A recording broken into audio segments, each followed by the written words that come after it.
Many ages ago, in the wildlands between the kingdoms of Khanduras in the east and the kingdoms of Westmarch in the west, a colony of prosperous societies was sprouting up, growing stronger and more wealthy by the day, obtaining larger populations and increasing both their presence and influence. These small societies would ultimately each claim their own right to exist as independent kingdoms. This prosperity would lead to several of the smaller kingdoms growing bolder in their demands, squabbling with Khanduras about who exactly should be controlling the trade routes between the two major kingdoms. These disputes, however, were minor and did nothing to disturb the civility between the two neighboring kingdoms, both of which remained allies for their mutual benefit. But alas, this civility wouldn't last long, for a new religion was slowly moving through the different kingdoms on a crusade to liberate the barbaric ways of the West, the religion of Zakarum, the way of light. The blood spill in the name of God had reached Westmarch, making itself known among commoners and rich men alike. And though Westmarch and other countries further north quickly fell, taking in its statutes and embracing the religion of Zakarum, the neighboring kingdoms of Khanduras resisted. This resulted in a long period of violent clashes that threatened to destabilize both law and order. And it was here, in these troubled times, around the year 1262, where a man by the name of Leoric would make his entrance upon the kingdom of Khanduras. Being a lord from the country of Kechistan, Leoric conquered Khanduras under the order of the High Council of Zakarum. He brought with him the religion of light as he annexed the country from what they deemed a tyrannical power structure. Leoric's conquest quickly restored order, bringing about peace to a land that had been brimming with violence. With him, King Leoric had brought his most trusted advisor, the Archbishop of the Zakarum, Lazarus. On his council, King Leoric established the town of Tristram as the capital of Khanduras, and thereby also his seat of power. After the kingdom had been claimed in his name, Leoric, along with one of his two sons, his advisors, servants, and his Order of the Light, which consisted of the Archbishop, his priests and knights, all traveled to Tristram, from where he would now rule the kingdom.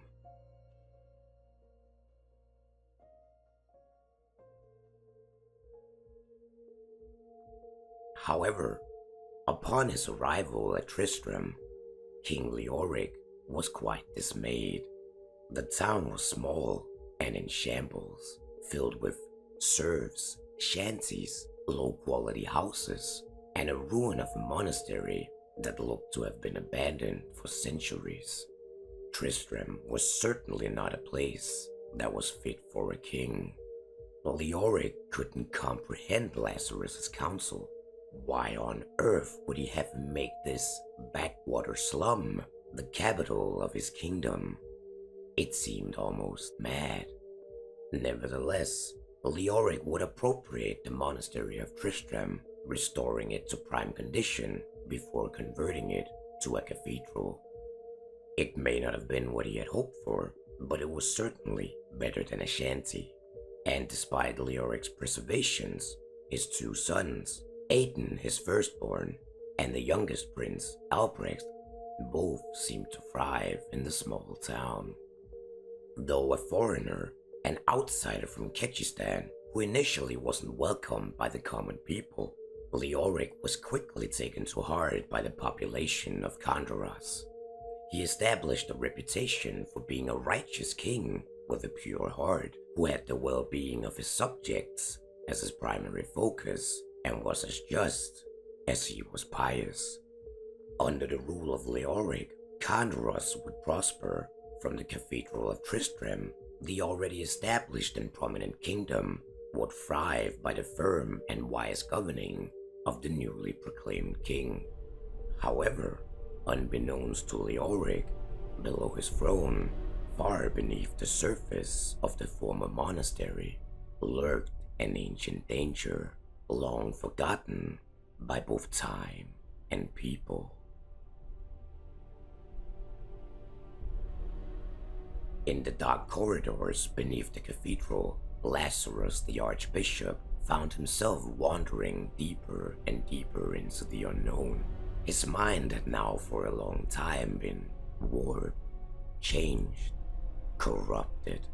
A strange persona had formed deep within him, a cancerous tumor on his soul, bending him to its will, coaxing him to defy his rational thinking and venture deeper into the darkness against his better judgment.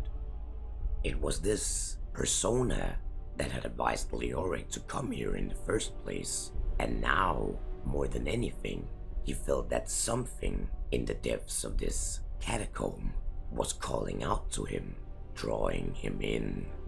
Through the maze of endless brick and stone, he wandered the dark halls, step by step through the passageways. Descending one staircase after the other, he traveled further and further down. One with the shadows, he followed the darkness to the bottom of the blackest void, and here he finally saw it. Before him was a large crystal, levitating as if carried by the darkness itself, an ethereal relic of unprecedented power. Its center, the darkest of crimson, its sharp and jagged edges, the blackest of obsidian. Through its pulsing energy, it seemed that the crystal's glooming red aura was eating the very darkness around it. The Soul Stone. Lazarus heard a voice whisper within his head. Smash it. Break it. Set me free. Suddenly, the last remains of Lazarus' self was swallowed by the darkness. Whispers filled his head. Desire, envy, greed, madness took over. He felt his arm reach for the relic, as if something else was guiding him, pulling him towards the stone. The whispers turned to voices, urging, begging, the compulsion within him, irresistible. As he grabbed the stone, he didn't hesitate. The voices commanded him, begged him even. With all of his might, he smashed the stone into the bricks at his feet, shattering the crystal. With splintering echoes of the crystal ringing out in the dark corridors, an endless silence followed behind it. The chain of events had now been set in motion. From within the shattered stone, the roaring soul of the youngest primeval poured out into our world. The soul of the Lord of Terror, Diablo. Leoric. A rumbling voice from the darkness commanded Lazarus. The faint whispers of the fragile voice from before had grown forceful and vicious. Yes, Lazarus thought to himself in a sudden realization. Of course, it all made sense to him. Such a strong king, such a strong mind. The plan was perfect, and without hesitation, Lazarus left the crib in the depths below and returned to the surface, rekindled with new purpose. With Lazarus as its aid, the encroaching presence of the Lord of Terror began corrupting the soul of King Leoric. Seeing him as the perfect vessel, a worthy receptacle from which Diablo could walk the earthly realm and unleash its cataclysmic forces of annihilation, all it had to do was weaken him enough to be able to take over his body. However, Leoric, ever the devout man, immediately sensed the presence of evil around him.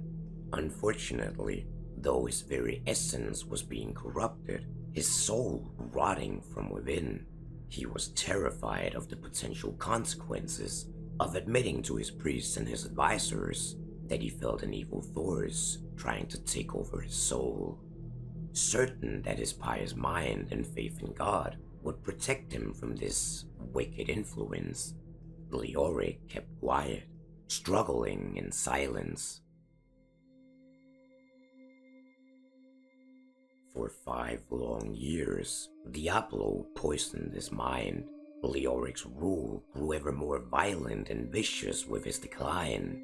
The once just and righteous king, now imposing brute military force on the serfs and peasants, the very people that once embraced him and loved him so dearly.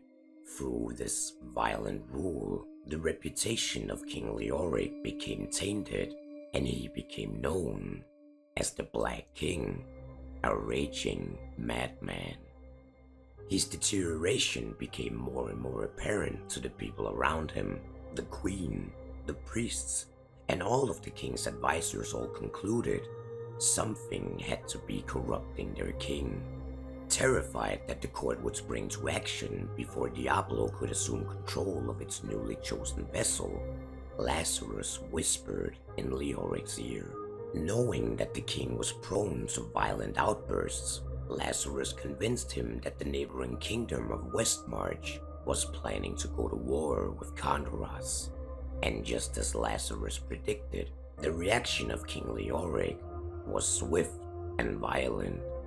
Though opposed by most of his advisors, namely Aidan, the most trusted of his captains, King Leoric commanded that his army, along with his oldest son Aidan, as well as most of his court, march on Westmarch to destroy this heinous rebellion. And now, as the army left for war, Lazarus realized his plan had worked. And now, with the prying eyes of the court gone, Diablo could finally harness the vessel of Leoric for himself. However, despite the constant corruption of Diablo himself, assisted by the influence of Lazarus, the soul of King Leoric proved far too strong an adversary to be conquered. Even in his weakened state, the Lord of Terror could not bend the spirit of Leoric to his will. Realizing that he would never fully be corrupted, Diablo abandoned the thought of using Leoric as a vessel, leaving him in a state of maddening rage, clinging to the last of his humanity. But alas, as Lazarus eyed another possibility and decided to abduct Albrecht, the youngest son of Leoric, taking him into the depths of the catacombs, the king's mind finally crumbled as he was plunged into an endless sea of raging insanity. With no one to blame for his son's disappearance, Leoric accused the townfolks of conspiracy, and in a state of unyielding anger, he condemned them all to their deaths, seeing both merchants, peasants, and even his wife, the queen, executed for treason. Soon after, at the end of what had turned out to be a disastrous war with the armies of Westmarch, a war that had left the army of Khanduras decimated, in the wake of his retreat to Tristram, Aidan, the captain of Leoric's knights, saw the terror that his king had inflicted upon his land, his court, his subjects, and his wife. With the captain opposed to the king in his decisions, Leoric condemned Aidan as part of the townfolk's conspiracy and ordered what little remained of his guards to attack Aidan. Knowing the mind of his king was now truly gone, Aidan and his knights prepared to defend themselves. As the dust settled, Aidan and his men stood victorious, and with the last of Leoric's guard killed, the captain approached the Black King. With immense sorrow, Aidan raised his sword and plunged it into the heart of Leoric. But, in his last moment, Leoric used his dying breath to curse Aidan and the rest of his knights, a curse that, unbeknownst to Aidan and his soldiers, would bind them all to hell itself. Despite the atrocities committed by Leoric, honor-bound as Aidan was, he grieved his king's demise and vowed to give him a proper funeral. With the most trusted of his knights, they carried the deceased king down into the catacombs, hoping to bury him in a casket worthy of the man he once had been. But in the void of darkness beneath the cathedral, an unspeakable evil took hold of Leoric's body. As the flesh rotted from his very bones, consumed by the darkness, the corpse of the Black King rose from the dead, now the Skeleton King, enslaved to serve the Lord of Terror for an eternity. In a demonic frenzy, the corpse charged at the knights. Taken aback by this unprecedented and malicious force of evil, Lagdanon's men stood petrified, helpless, bound by Leoric's curse, unable to fight back or resist his will. The Black King viciously mauled them, tearing them apart limb by limb. Lagdanon, who was the only one able to partially maintain his humanity, harnessed the last of his remaining strength and ran from the slaughter, his footsteps drowned out in a cacophony of screams as the souls of his former knights were forced into enslavement of hell itself. Knowing he was bound to fall to the same curse inflicted upon him, Lagdanon did not return to Tristram on the surface. Instead, he chose to venture further down into the depths of the catacombs, which were now riddled with evil, hoping to find a cure for the curse. And it was in this godforsaken hour that the son of King Leoric, Aidan, returned to Tristram from the war against the Westmarch, only to find that the devastating loss he had suffered on the field of battle would be the least of his concerns. Met by Deckard Cain, the town's schoolmaster, he was told that his hometown had fallen into the hands of evil, the lands now plagued by dark riders and monsters terrorizing the population. His younger brother had been kidnapped by the archbishop, his mother executed for treason, and his father, who had been corrupted by evil and slain by his own knights, now served as a soulless monster of Diablo in the catacombs beneath the monastery. Devastated by these shocking revelations, Aidan vowed to take revenge and rescue his brother from the clutches of Lazarus, and despite the warnings from Deckard Cain, who ominously proclaimed that the monastery was now full of inhuman and demonic entities, Aidan, along with his two companions, a rogue by the name of Morena and a sorcerer by the name of Jazreth, courageously ventured into the monastery, hell-bent on destroying this evil that now plagued the realm.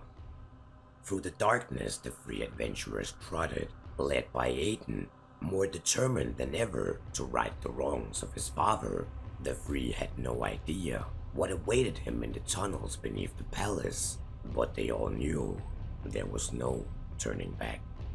Deep down in the catacombs, the three came upon a room brimming with corpses, friends, families, companions, all people Aidan knew. From beyond the slain bodies emerged a towering creature, a foul abomination from the nightmares of the maddest of men. Fresh meat, the demon growled as it charged them, stealing their courage. The three adventurers stuck together, fighting as a team to take down this ungodly creation. Swords clashed with flesh, arrows whistled through the air, the chanting of arcane incantations echoed between the narrow walls, and in the end, when the creature finally dropped lifeless to the ground, the three companions steadied themselves, realizing this was but the beginning and that they had to regain their composure. They looked to each other for comfort. It was clear that the evil that resided in this place was immensely powerful. Without hesitation, Aidan pushed them onwards. Staircase after staircase, they ventured further and further down, until finally they reached the crypt. Here they encountered knights, all of which Aidan recognized. It was the Royal Guard, his father's King's Guard, damned to serve the will of hell for an eternity. Courageously, the three adventurers fought off the unholy knights, slaying them one by one. Yet as the last of the knights fell, a tall skeleton appeared from the shadows. The Black King, or rather, the remains of him, Aidan's father, now the Skeleton King. Through a long and fierce battle, the two went back and forth, hacking and slashing, the sound of metal against metal echoing throughout the catacombs. Straining himself to the fullest of his ability, in a strike with all of his might behind it, Aidan managed to land the killing blow. Finally, after countless years of pain, misery, and suffering, his father could rest.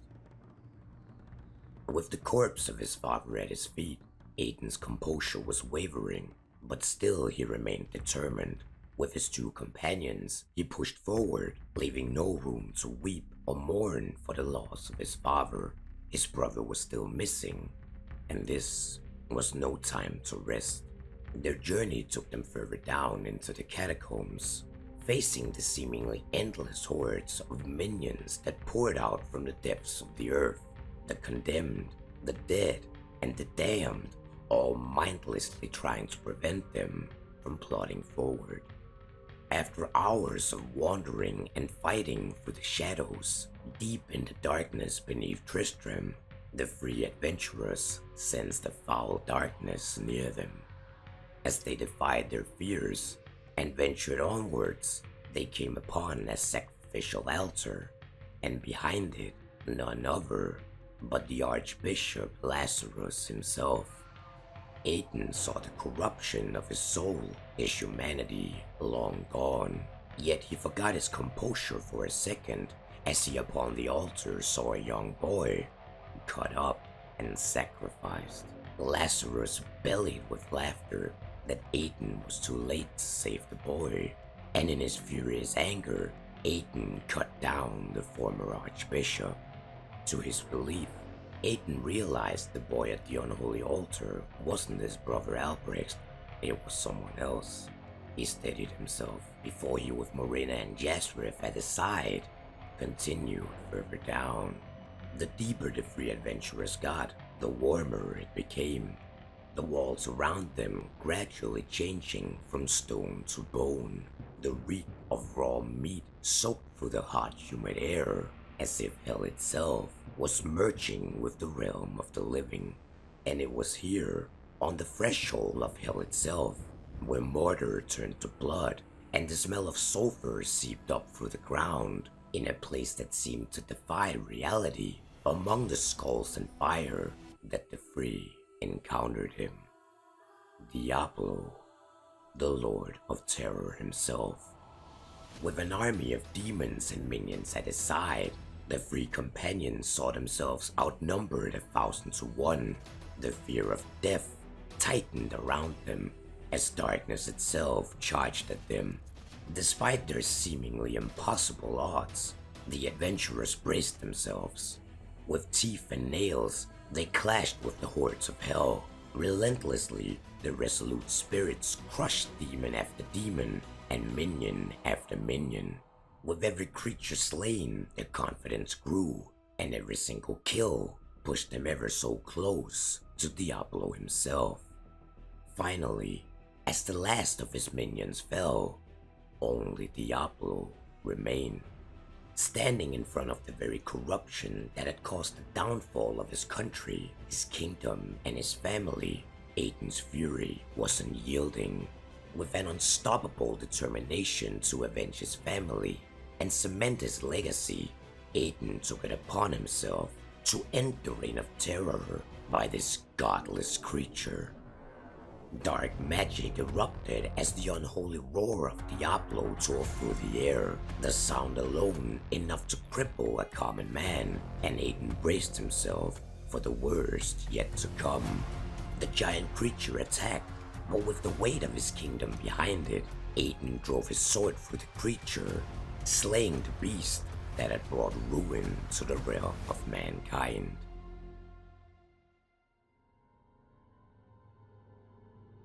As the body of the demon fell to the ground, the Lord of Terror finally defeated, Aidan pried the soul stone from the twitching corpse, certain it was the only way to rid this world of Diablo.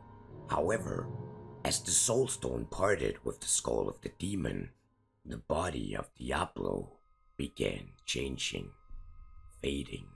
The horns and red skin vanished, revealing beneath that the demon had possessed a human and taken him as its host. A gut-wrenching agony tore through Aidan as he laid eyes upon the body. It was Albrecht, his one and only remaining relative. He had essentially killed his brother by his own hand. Aidan crumbled. All alone, he was now the last remaining son of Leoric, the final heir to the kingdom of Khanduras. He had to make sure this evil never arose again. He had to keep Diablo out of this world at all cost. That was his duty. Despite being overcome with grief, Aidan turned stern. He regained his composure. He convinced himself that none but he would be strong enough to withstand this force of evil. He had to safeguard the world, so with all of his might, he thrust the soul stone into his forehead, hoping to contain Diablo within himself. In an instant, shadows engulfed him, darkness swallowed his soul, and a sudden horrible realization jolted through Aidan. This determination that had driven him, this certainty he had felt, it had been Diablo corrupting his mind all along. Diablo knew Aidan's body was a stronger host for him. Diablo had let him win, and now Aidan was truly lost.